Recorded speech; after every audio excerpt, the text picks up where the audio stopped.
What is the absolute perfect autumn and winter collection for menswear and sportswear? This is a challenge for many because we don't know where we're going to be 6 months from now, 12 months from now. We want to design product that is going to be innovative when it launches. It's going to be a product that's in demand. So I'm pulling in from my 7 years of experience as a creative director and as the founder of Fittdesign, the world's leading sportswear fashion design agency. Today is the beginning of 2025. In general, in order to design, develop, and produce a collection, you're looking at around a 6 month to 8 month interval period. Now would be the best time to start thinking about what this autumn and winter collection next year looks like. We'll start off with the 5 key pieces that we're going to look at. We're going to look at a t-shirt, a hoodie, a polo shirt, a short, and a sweatpant. This is your core essential collection. Of course, you can add pieces onto this, but these are going to be the 5 key pieces that you're going to want to look at. How do we update each of these products? You might have said, I've heard of these products before. How are these trendy? How are these products forecasted as something innovative and groundbreaking?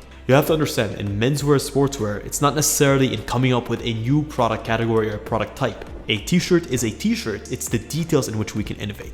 Let's start off with the t-shirt. This is the core essential staple piece. The days of just putting out a t-shirt that's simple and that's your run-of-the-mill and offering that in a variety of different styles, that's gone because the overall market of t-shirts is shrinking a little bit. So we need to be more intentional in how we design our t-shirts. It's important to look at things like sustainable fibers and using natural technology to be able to enhance the t-shirt without overcomplicating it.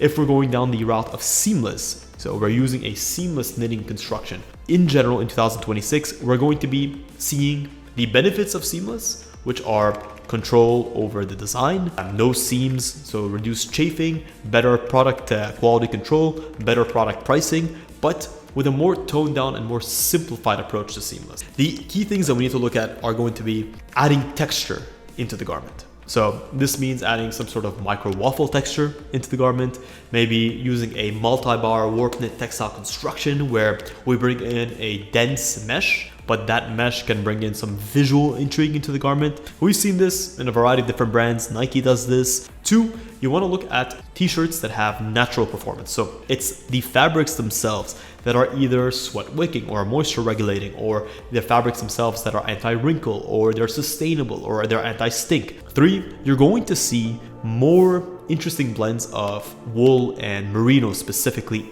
into the garments, especially if you're going down the route of seamless, where more brands are taking the approach of natural fibers and blended fibers. So that means polyesters blended with wool. You're getting the best of both worlds. You're getting the durability and the moisture regulation of, and also the cost effectiveness of polyester, but with the moisture regulation and the comfort and the premium feel and the overall wrinkle-free resistance of merino wool. Next is going to be focus on simplifying seamless if you're going down the route of seamless. This means going for looser silhouettes. So no longer using seamless, which is typically seen as more of an athletic or more of a compression cut, towards more of a general relaxed cut. Lululemon does this really well, and just taking the idea of seamless and being able to engineer in a consistent sort of mesh ventilation across the board or some sort of pattern across the board that's engineered in using the seamless knitting construction.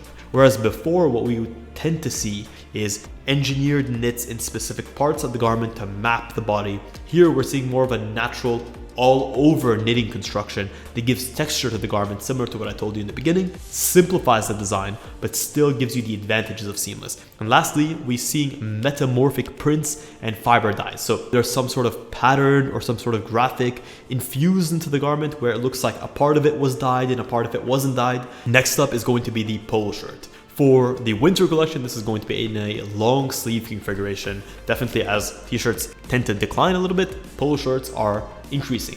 Well, why is this? There's more of a revival of what we consider to be fan wear. You're looking at the football jerseys and you're seeing the elements of those football jerseys and fan wear in general being emulated in general run-of-the-mill sportswear. That's why polo colors, polo sort of like aesthetics are going to come in clutch. This means things like button-up plackets, zippered plackets. Try to stick with more classical, traditional types with a twist in there. My recommendation is look at designing long sleeve polo shirts with a medium weight fabric, similar to maybe a merino wool infused garment or some sort of textured fabric that can bring in some warmth and some functionality and give some visual intrigue into the product. Typically tend to try to reflect that teamwear aesthetic by having your polo shirt color be a different color than the rest of the garment fabric. Also look at bringing in some of those retro style, teamwear style badging. They can be a jacquard damask weave that's either heat pressed or stamped onto the garment, maybe going down the route of a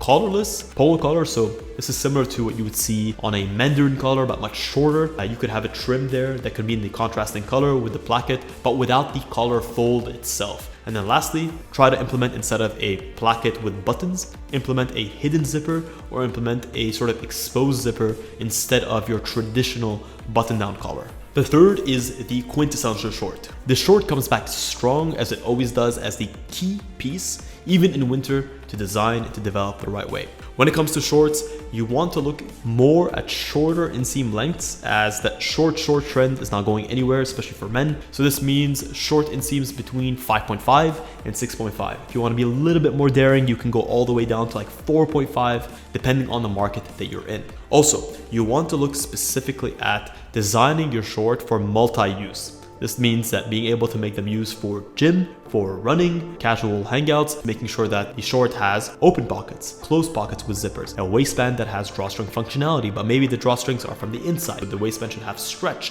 It shouldn't be too thick so it doesn't dig into the skin. So maybe a jacquard waistband could be the way to go. Look as well into basketball and the fan wear aesthetic that's prevailing, and it's pervaded in the market for the last 2 years. So this means maybe baggier silhouettes if necessary, if that's where you're going for, to tap into that basketball aesthetic, or taking basketball-esque trims and details like the typical jacquard trims that you see that have multicolor, and bringing that into the garment, or maybe mesh-like fabrics like basketball shorts, maybe layered pockets so you can protect specific parts. You can have your phone in one part of the pocket, then your keys in another part of the pocket, where they're in the same pocket but they're not actually touching each other. It's no surprise that the hoodie, of course, comes back strong in the autumn and winter collection. Here, we're going to take a slightly different approach with how we design our hoodie. Consider bringing in blurred sort of textures into the garment, which means washing them with natural dyed fibers or natural dyes to be able to bring in more of a worn-in, vintage, sort of like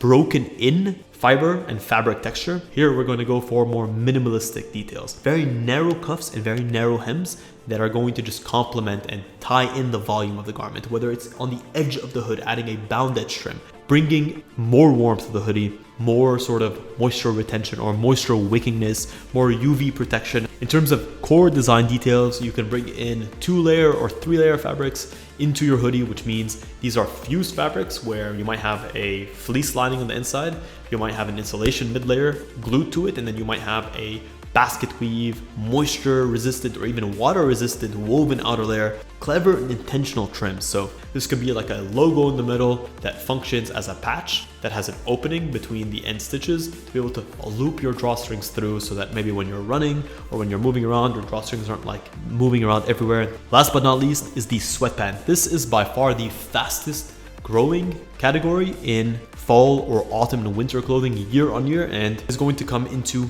3 key things. More storage, be intentional with the fabric, and experiment with the silhouettes and the cuffs. Cargo pockets are going to be a great option. Sleek cargo pockets with pleated ends to add more volume when needed and then be able to compact in when not needed. It's going to be a great option. You can look at straight leg silhouettes that are more reminiscent of like a dress pant or like a formal pant, that are not too tight and not too loose, as we sort of go away from those high ripped cuffs that we're tending to see in 2024. You can also look at integrating natural fibers in there. Again, merino wool, natural wools, or natural fibers like cotton infused with synthetics or bio-based fibers like bio-nylon and bio-polyester, as there tends to be a more and more intention towards straying away from simply synthetic fibers towards a more hybrid approach that can give you the best of both worlds of sustainability, thermal regulation, of durability, and of cost effectiveness. Well guys, that is it. That is a wrap on this episode. That's been